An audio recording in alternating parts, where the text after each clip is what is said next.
outside, god damn it.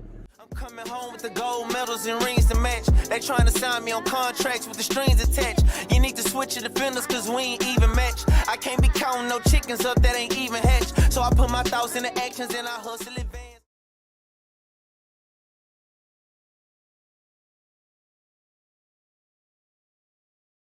For me, where I come in is I have access to the load boards. We both have the login information, the username and the password, and we log into the load board on a daily basis around 7:30 a.m. Central Time, and we look for loads. I believe with DAT, the load board that we subscribe to, they have a rule on how many people can be logged in via the phone app at a time. You can only have one person logged in on the app anywhere at any time. So if he's logged in on his phone, I'm logged in on the computer at home, and we're both looking for loads.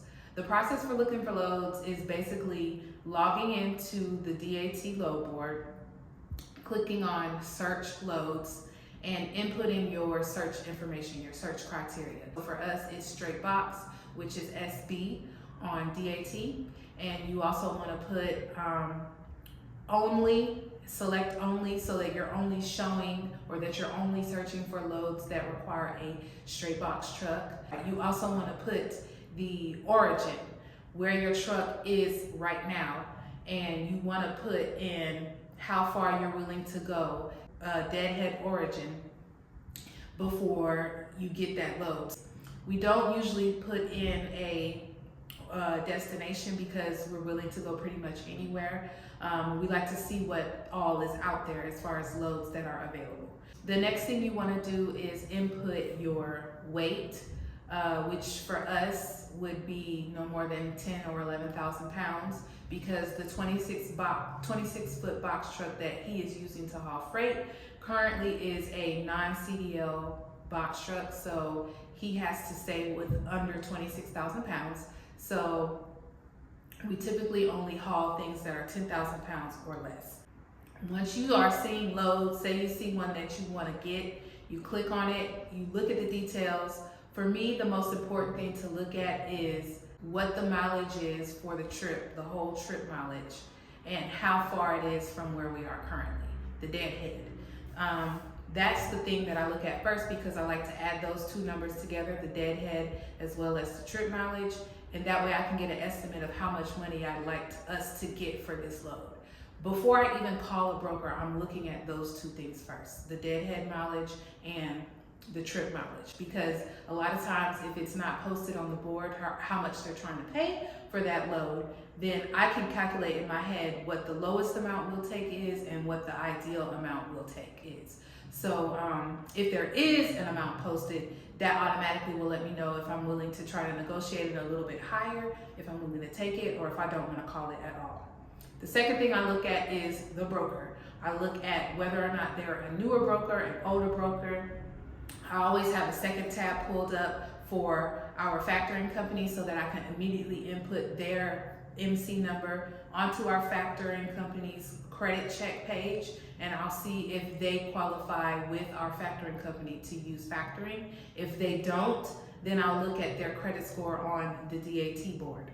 All of these things, it sounds like it takes a long time, but I'm literally doing this in a matter of minutes or seconds, because depending on what city you're in, a lot of the stuff that you see pop up on the load board will fly off the board. So sometimes I'm doing this simultaneously while I'm dialing the phone number of the broker, so that way I can have an idea in my mind as the phone is ringing, if they factor, if the load is paying enough, if it's too far away. You know, I'm trying to do everything at one time. So you kind of have to be quick on your toes and quick with your thumbs. You have to have Twitter fingers with calling these brokers, because a lot of times if you're too late within a minute of the load being posted, it can get taken down immediately because someone's already called them and tried to book the load. So the first thing, like I said, I do is I check the mileage, I check how far away it is, and the second most important thing to check is the broker itself, whether or not you're willing to work with them. The last thing I'll check is if there's any comments on the load posted, like what the commodity is, whether it's steel or if it's dry pallets or if it's skids. I try to look and see what it is so I can get an idea. But that's something that you can ask the broker once you get them on the phone. Once they're starting to tell you what the load is, they'll usually tell you before you have to ask. Sometimes you have to ask. But yeah, the last thing I'll look at is the reviews for the broker from DAT's website. A lot of times those are really helpful if the broker does not factor. Sometimes we'll still be willing to work with them if they have a good credit score and they have good reviews, because if other people are saying, yes, we've worked with them, they pay really well, they pay on time, they're good business people, it was a pleasant transaction. Those are the things I look for in the review section to make sure that that's something I'm willing to do.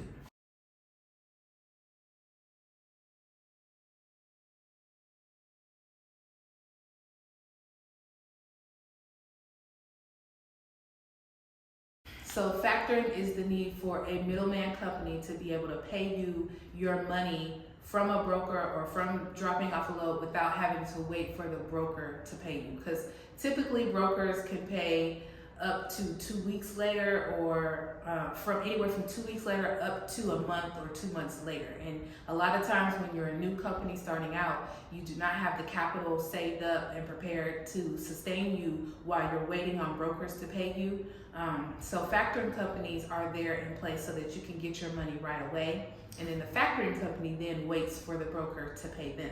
So in exchange for your money up front and right away, there's a fee, usually anywhere between 2.5 to 3.5% taken out of your load. So that means if you booked a load for $1,000, if they're taking 2.5%, that means they're taking $25 out of your $1,000 that you got paid for that load. They'll send you a direct deposit, the factoring company, for $975, and then they will wait for the broker to pay them the $1,000 back. So that's their fee for giving you your money and trusting that you booked the load with a broker that's going to pay them back. So that's how the factoring companies come up with credit scores on their particular websites. A lot of times, if they've worked with brokers in the past, they'll have a good or a bad credit score. For instance, our factoring company uses the ABCD scale. So if they have a D, that means you cannot factor with them. There's also an I grade and there's an N grade. I means ineligible and N means no information available. Either the broker is too new and they've never worked with your factoring company before, or they just, they're not in the system yet or something like that. But we typically try to work with brokers that factor, meaning they will pay our factoring company the money for the load while our factoring company will pay it to us right away. Some of the essentials that I have at my desk are a Steno notebook, which is the little spiral pad that's about 8 by 10 or something like that, and it's lined. A notebook that I can flip through really easily. I have a bunch of tabs and sticky notes on it, but I always have stuff to write on nearby. I also like to keep a calculator, because if I'm using my phone to call the broker, sometimes I don't want to use it as well or put the phone on speaker so that I can use a calculator on my phone. I'll have a calculator next to me so that I can type in numbers while I'm waiting on the phone to get picked up by the broker. A calculator, a Steno notepad, of course, and a writing utensil, pen, marker, highlighter, whatever you want to use. I also love to keep a map of the United States next to me. It's posted up on my wall, and it has a lot of the major cities, in addition to the capitals of the states, all plastered across the map. It's in color, so I can see everything really clearly. I have it printed out on really big paper. I think it's like double legal size, so it's big, it's right in front of me.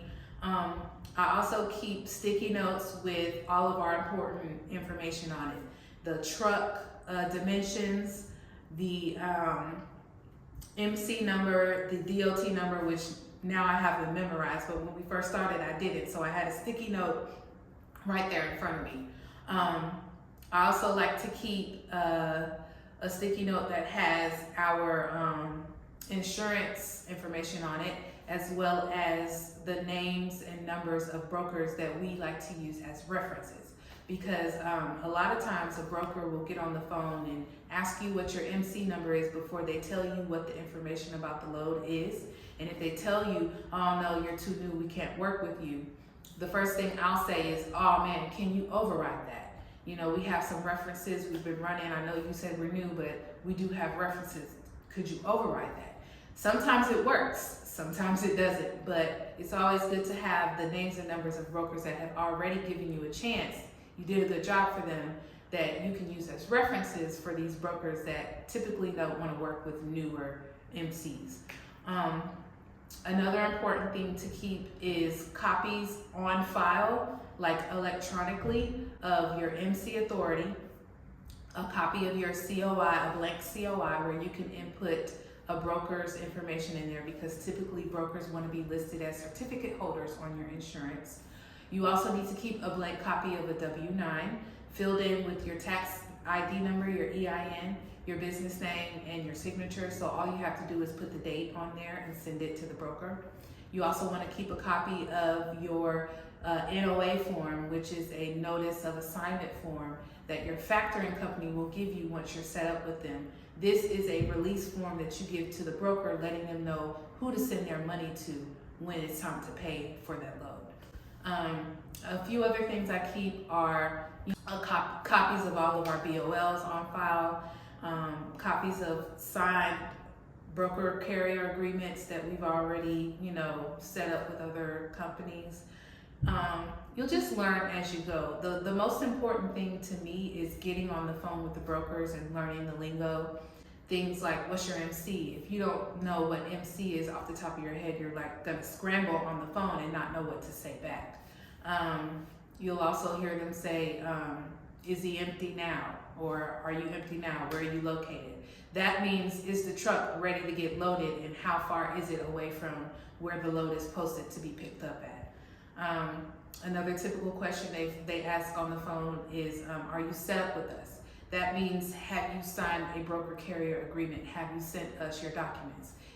Typically, if you're a new MC, the answer to that is going to be no. But the first thing I'll say back is, no, but I can get that done right away. Give me about 10 minutes and I'll have it done. That reassures them that you're on top of it, you can have it done, and they don't have to wait around for you. Another word to be familiar with is rate con. That is the short way to say rate confirmation, which is the sheet that tells you all of the load details, how much they're paying you, where it's picking up from, where it's getting dropped off at, how much it weighs, what the commodity is, what the rules for that carrier are as far as where to send your BOL documents when you drop off the load, and where to send your invoices to for payment, and things of that nature. Another thing to look out for is for them to ask you,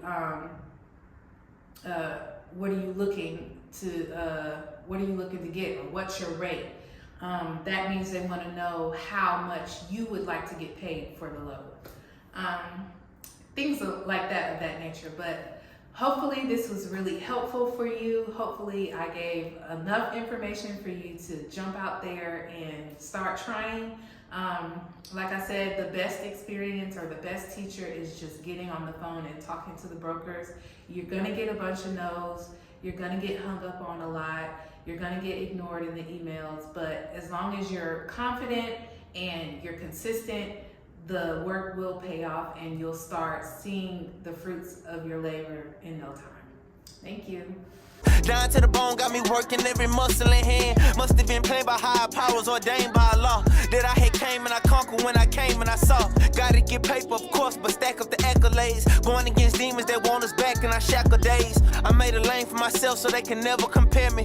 God-wise, my ambition so heavy to carry. So heavy it's scary, but I'm pushing this weight. Get up on the grind with my little brother, he cooked up his 8.